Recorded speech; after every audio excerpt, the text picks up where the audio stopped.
Hello and welcome to the 2E1STU Stuart on a Hill YouTube channel. Okay, so this is a very quick video just to tell you that if you're running Station Master, the logging software that I've written, you need to make sure you're updated to the latest branch, the latest installation. The reason is some of the older versions won't automatically update and you could be missing out, you could be stuck on an old version. Now I know it seems a bit crazy that you could be stuck on an old version when I've only been building it for about a month, but that is true. I've changed the way that the updates are deployed to a better way, more reliable, future-proof way, and that kind of meant that the old original version has kind of become an orphan. It's never going to be updated, it's been forgotten about, so you need to delete it.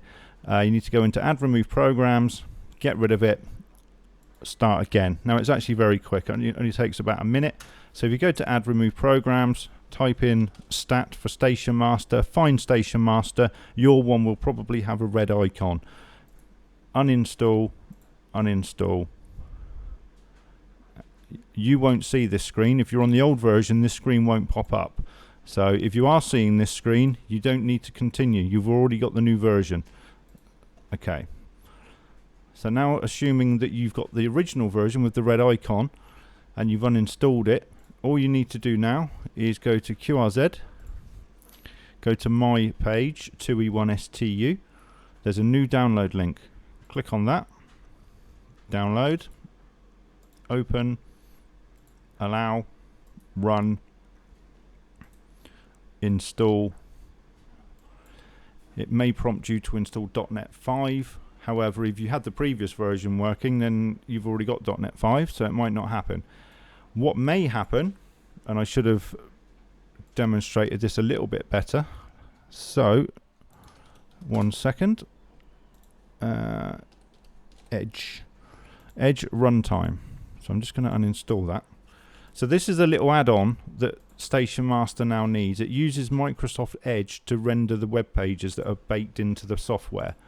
Now, if I launch Station Master, as if I just installed it, it's going to say you need the Edge runtime. Please install it. Click OK. It will automatically start trying to install it. Let that complete. This might pop up a second time. There's a bug where this pops up twice. So the second time, click the X and just let it disappear. You'll know if you've got Edge installed. Now this isn't the full Edge browser, so don't get confused with needing Edge. This is just a little runtime, a little library, a little driver that we need. You'll know it's working because the web pages are loading. So this QRZ page is working, the SDR page is working, and the audio's coming through. If that all works, you've already got it. You've got it installed. A quick test, shut Station Master, reopen it, and if it's not installed, it will prompt you to install it again. Okay, so happy days. We're now on version 1.1.22. You may be seeing a newer version now if you're watching this video in the future. But as long as that version number is greater than 1.1.1, then you're on the new version. You're fine. It will automatically update. Just to be aware, this check for updates button, if you were on the old version, that would have automatically checked for updates while the program was running. That doesn't do that anymore. It checks for updates when you launch it. So that's just checked for updates. If there were any, it would have popped up and said, hey, there's an update, do you want to install it? So that's the only sort of difference. Now the reason for the update is, the reason for having to remove Station Master and reinstall it is because I've changed the way that it's deployed. It was being deployed for a system called Squirrel, but that was a lot of manual work for me.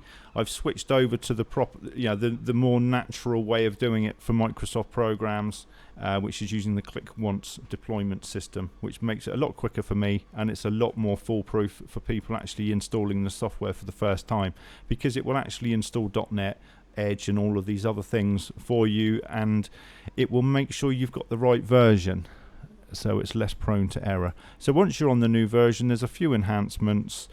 It now allows you to log in UTC time rather than British Summer Time if you're in the UK. If you're not, if you're in another time zone, you can go into settings and you can put in your time zone offset. I'm not going to open the settings screen now because it will show you my QRZ API key and I don't want to share that.